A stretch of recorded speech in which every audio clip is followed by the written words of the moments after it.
Hey there everyone, so as you can see on the thumbnail, I'm about to show you how to get the Maya Block credit card. So if this video will help you, please leave a like. So without further ado, let's get started. Alright, so first of all, open your Maya app.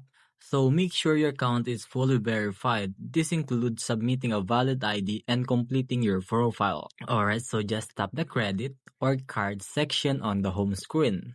Look for the Maya Block credit card banner at the top to start the application.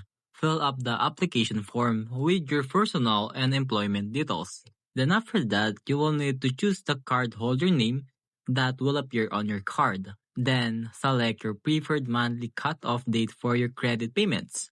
And if your application will approve, your virtual Maya Block credit card will show up instantly in the app, and your physical card will be delivered to your address. Now you know how to get the Maya Block credit card in the right way. So thanks for watching, and I hope this video helped you out.